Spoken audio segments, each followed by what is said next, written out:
membacakan novel yang berjudul Pewaris Kaya yang Tak Terlihat Kaya. Bab 1, Terungkapnya Identitas. Adam kuliah di salah satu universitas ternama di kota Rejang Street.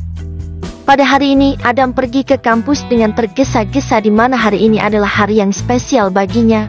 Karena hari ini tepat 3 tahun ia menjalin sebuah hubungan asmara dengan seorang wanita bernama Santi. Dengan bunga di tangan kirinya serta sebuah cincin di tangan kanannya, ia bermaksud memberi sebuah kejutan kepada kekasihnya itu. Dia bermaksud melamarnya. Itu sebabnya dia ingin tiba lebih awal hari ini. Setelah menunggu dengan waktu yang cukup lama, namun kekasihnya itu tidak kunjung datang sehingga membuat hati Adam bertanya-tanya dan gelisah. Kenapa Santi belum datang juga ya? Gumam Adam membatin.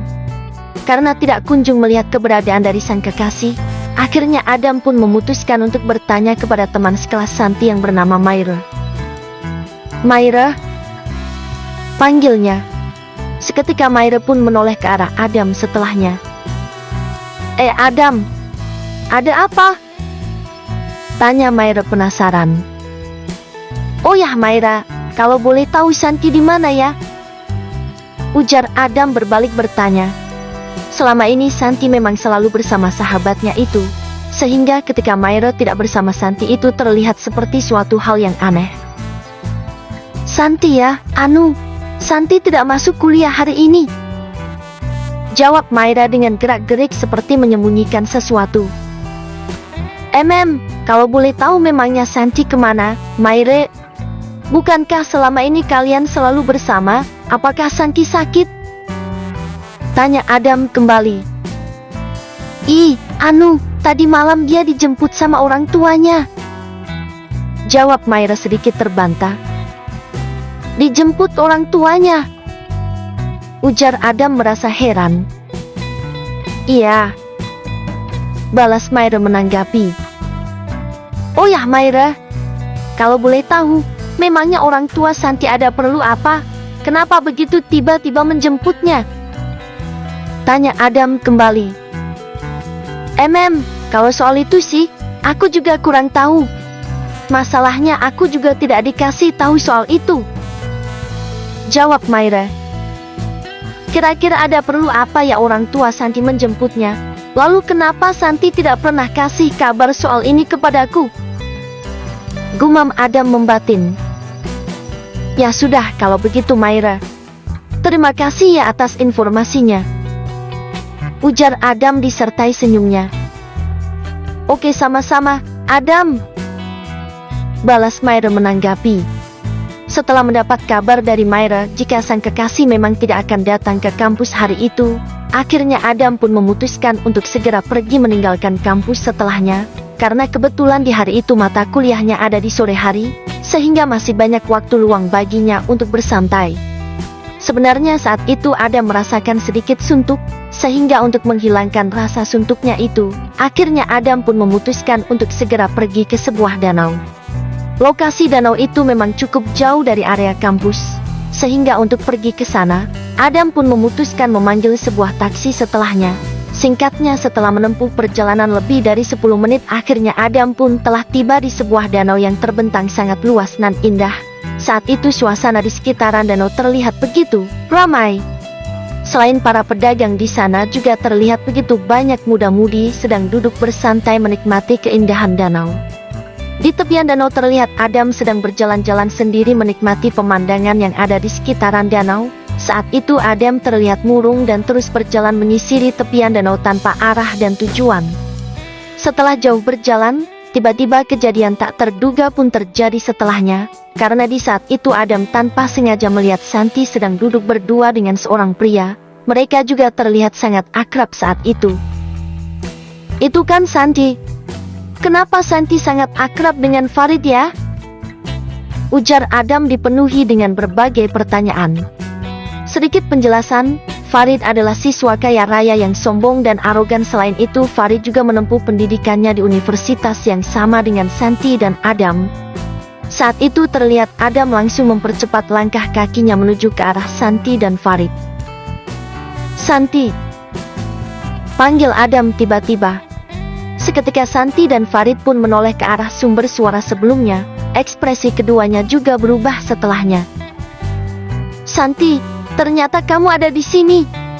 Oh ya Santi, kalau boleh tahu kenapa setiap aku menghubungimu tidak pernah kamu jawab?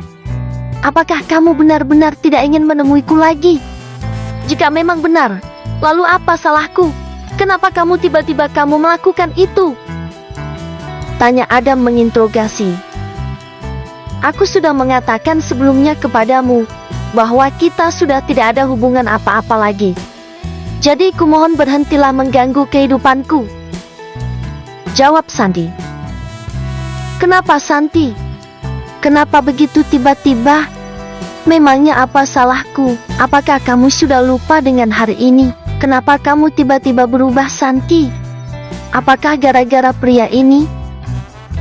Ujar Adam dengan nada sedikit terisak, lalu menunjuk ke arah Farid. Kamu tidak ada salah apa-apa. Aku juga ingat hari ini apa? Hari ini dimana pertama kali kita jadiankan. Jadi hari ini juga aku memutuskan untuk mengakhiri hubungan itu. Maaf soal itu. Aku hanya ingin mencari yang terbaik dan yang pantas saja untukku. Jika kamu bertanya gara-gara pria ini, dan jawabannya, iya, Farid adalah pacarku dan kami baru jadian. Jadi kamu jangan pernah ganggu kehidupanku lagi. Balas Santi menanggapi. Saat kata-kata itu keluar dari mulut Santi, seketika ekspresi Adam pun berubah setelahnya. Bahkan saat itu Adam merasakan dunia seolah-olah berhenti berputar. Bumi yang dia pijak seakan bergetar serta langit pun seolah-olah mau runtuh. Hingga pandangannya juga ikut memudar setelahnya. Adam benar-benar tidak bisa mempercayai apa yang didengar oleh telinganya saat itu. Sehingga tanpa disadari air matanya pun menetes setelahnya. Kamu dengarkan? Santi sudah memutuskan pilihannya, jadi kamu sadar diri dong. Kamu itu tidak layak bersanding dengan bidadari seperti Santi. Aku sarankan mendingan kamu ngaca dulu dan lihatlah seperti apa dirimu itu. Apa perlu aku bawa sebuah cermin yang besar supaya kamu dapat melihat betapa memilukannya dirimu itu? Ujar Farid mengejek. Diam kamu, ini tidak ada urusannya denganmu. Bentak Adam. Dasar bajingan bodoh.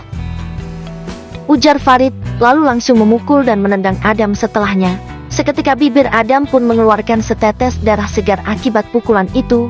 Selain itu Adam juga terjatuh dan tersungkur ke tumpukan pasir yang ada di tepi danau tersebut. Banyak pasang mata yang menyaksikan kejadian memalukan itu. Sudah. Ayo kita pergi dari sini, aku sudah gak mau di sini. Ajak Santi mencoba menghentikan tindakan Farid. Itu sebagai pelajaran untukmu, yang tidak bisa melihat kualitas diri sendiri. Ejek Farid kembali. Lalu pergi bersama Santi meninggalkan Adam di sana. Setelah kepergian Santi dan Farid, keadaan Adam masih tidak bergerak dan masih terbaring di tepi danau saat itu. Lalu detik berikutnya dengan berlinang air mata yang terus membasahi pipi lusuhnya, Adam mencoba bangkit dan mengambil sebuah cincin yang ada di sakunya setelahnya. Sungguh kejam dirimu Santi, sungguh tega.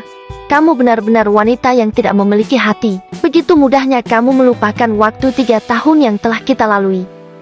Mulai sekarang aku akan membuang semua kenangan itu bersama dengan cincin ini. Lalu Adam melempar cincin itu sejauh-jauhnya ke arah danau.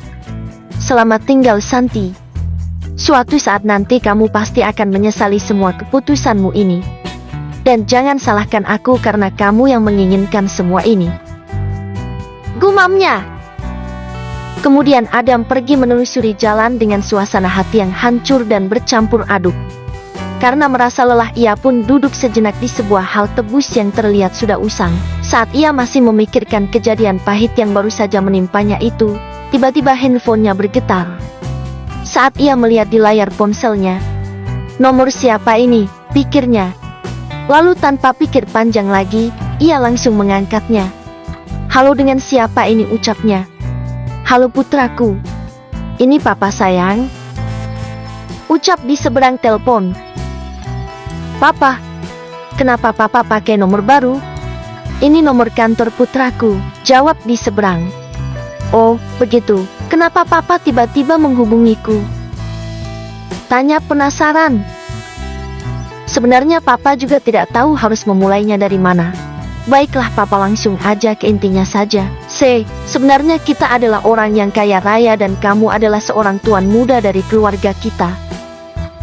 Ucap papanya sedikit terbantah. Orang kaya? Tuan muda? Maksudnya? Aku nggak ngerti deh, Pah. Ucap Adam. Begini, selama 6 tahun ini kamu sudah hidup dalam keterbatasan serta kekurangan. Jadi sekarang papa kasih tahu sama kamu bahwasannya kau sudah lolos ujian kemiskinan dari keluarga kita. Lolos dari ujian? Maksudnya apa, Pah? Tanya Adam penasaran. Ya, lolos dari ujian kemiskinan. Jadi begini, selama ini di dalam keluarga besar kita diterapkan ujian itu sebelum dia sudah layak untuk menerima atas semua kekayaan keluarga kita. Itu juga sudah terjadi terhadapmu dalam 6 tahun belakangan ini. Jadi sekarang papa akan kasih hak-hak dan berbagai properti milik keluarga kita untukmu, putraku. Dan papa mau minta maaf sama kamu. Semua ini papa lakukan agar kamu menjadi jiwa yang kuat, mental yang kuat, dan yang paling penting menjadi jiwa yang rendah hati. Karena di dunia ini dipenuhi dengan orang yang angkuh dan sombong. Papa tidak mau anak papa menjadi orang seperti itu. Kamu mengerti kan? Jadi kita orang kaya ya, Pak? Jadi selama ini papa sama mama katanya kerja di luar negeri. Bagaimana?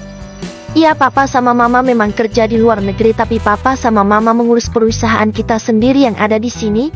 Papa benar-benar minta maaf ya. Ini semua papa lakukan demi kebaikanmu, demi masa depanmu, dan demi penerus papa agar menjadi orang yang berguna nantinya. Papa minta maaf ya sayang. Ya tidak apa-apa, Pak. Justru Adam sangat berterima kasih sama papa karena telah menempa mental Adam menjadi seperti ini, sehingga dengan semua ini aku sudah merasa menjadi lebih baik, Pak. Walaupun masih banyak sekali kekurangannya, ucap Adam. Bagus. Papa sangat senang mendengarnya. Oh ya, papa sudah kirim semua kebutuhanmu melalui sebuah paket, ucap papanya. Serta minggu besok di kota Rejang Street, tepatnya di perusahaan Lebong Square, kita akan mengakuisisi perusahaan tersebut. Papa mau kamu yang akan mengurusnya dan menandatangani hak milik di sana. Nanti papa kasih nomor handphonemu kepada Herman dan dia akan membimbingmu. Lanjutnya. Baik, Pak. Saya tidak akan mengecewakan papa, jawab Adam. Kamu harus jaga diri baik-baik karena dalam waktu dekat kamu akan disambut di keluarga kita dan papa akan membuat pesta yang besar untuk penjamuanmu. Dan selamat malam. Bersamaan dengan itu panggilan itu juga berakhir. Tat, tat, tat. Selamat malam, Pak, jawab Adam. Kemudian keheningan terjadi seketika saat panggilan itu berakhir. Dia masih tidak percaya dengan ucapan papanya. Sesuatu yang dialaminya sekarang ini ia menganggap hanyalah sebuah mimpi semata. Dalam keraguan hatinya ia pun pulang ke kontrakannya. Setibanya di rumah kontrakannya, dia langsung pergi ke tempat tidurnya lalu ia paksakan memejamkan matanya. Mungkin ini hanya mimpi, setelah bangun besok semuanya akan kembali seperti semula, gumam Adam. Keesokan paginya Adam terbangun oleh sebuah ketukan pintu. Tup, tup, tup. Selamat pagi, apa ada orang di dalam? Panggil seseorang. Kemudian Adam membuka pintu. Iya, Pak, ada apa ya? Jawab Adam. Oh, ini ada paket, Pak, atas nama Adam Smith. Iya, dengan saya sendiri, jawabnya. Nah, ini tolong diterima, Pak, dan tanda tangan di sini, ucap petugas paket. Setelah menerima paket itu, ia membawa ke dalam kamar lalu ia membukanya. Ada sebuah kartu kredit berwarna hitam di sana dan sebuah surat. Putraku, ini ada kartu kredit untukmu dan isi saldo di sana, tidak perlu kamu cek. Yang jelas papa pengen kamu membeli mobil dan rumah sendiri dengan harga mobil harus yang paling mahal yang ada di kota Rejang Street, serta rumah yang paling mewah juga tentunya. Jika kedua permintaan papa ini tidak kamu penuhi, maka hak-hak kamu akan papa tarik kembali. Paham? Dan satu hal lagi, tetaplah low profile, jangan langsung membuka identitasmu, biarkan dia mengalir seperti air dengan perlahan-lahan. Tertanda Kartawi Jaja Smith. Itulah serangkaian isi surat dari papanya. Apa? Ternyata yang kemarin itu pas papa nelpon, berarti bukan mimpi ya? Apakah ini benar-benar nyata? Adam masih dalam keraguan.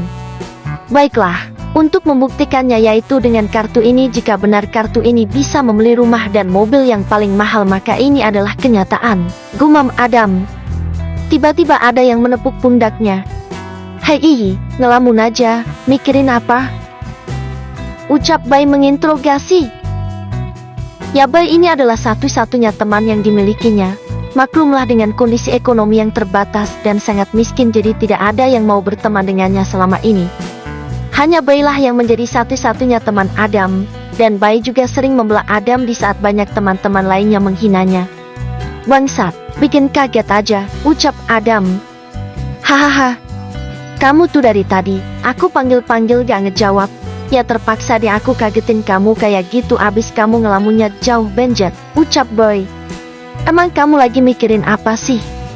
Anu bro, aku diputusin sama Santi. Ia menceritakan semua kejadian tentang hubungannya dengan Sandy kepada Bai tanpa menceritakan kejadian yang ia rasakan saat itu. Kemarin aku ketemu sama Santi di danau, ternyata dia udah pacaran sama si playboy Farid. Aku sih gak apa-apa putus sama Santi, tapi kenapa harus Farid yang dia pilih sih? Kamu kan tahu gimana sih Farid, ucap Adam. Iya juga sih, tapi biarin aja lah. Yang penting kamu sudah gak sedih putus sama Santi serta buang jauh-jauh kenagan tentang Santi yang matre itu. Kejadian ini ada baiknya juga sehingga kamu bisa menilai sifat Santi itu gimana. Ya kan bro, ucap Boy. Benar juga apa kamu bilang. Makasih banget bro udah ngehibur aku, jawab Adam. Gak perlu terima kasih Kale, ya wajarlah aku kan sebagai sahabatmu menghibur sahabatnya yang lagi bersedih. Hahaha timpal Boy. Bisa aja kamu Bai, tapi beneran makasih ya bro, ucap Adam sedikit serius. Iya, sama-sama, bawel kayak perempuan aja. Akhirnya mereka berbincang-bincang terus sambil tertawa hingga waktu menunjukkan pukul 10 WIB. Waduh udah jam 10 aja, kata Boy. Ya sudah, aku mau pergi ke kampus dulu. Kamu hari ini ada mata kuliah gak, tanya Boy. Aku kebetulan kosong hari ini, jawab Adam. Kalau begitu aku cabut dulu ya. Oh ya nanti malam aku mau pergi jalan-jalan sama Dira. Soalnya aku dan Dira baru jadian. Kamu mesti ikut nanti malam, ucap Boy. Serius kamu? Ucap Adam penasaran. Iya, nanti malam itu kencan pertamaku sama Dira, jadi aku masih malu-malu gitu bro. Kamu kan masih dalam keadaan hati yang gak bagus tuh. Aku juga suruh Dira bawa temennya, siapa tahu kamu bisa cocok sama temannya Dira, sehingga bisa menghilangkan rasa yang bergejolak dan galau di hatimu itu, ya kan? Hahaha. Jadi kamu harus ikut aku, oke? Ucap Boy. Oke. Nanti akan kupikirkan dulu. Pergi sana kuliah, jawab Adam.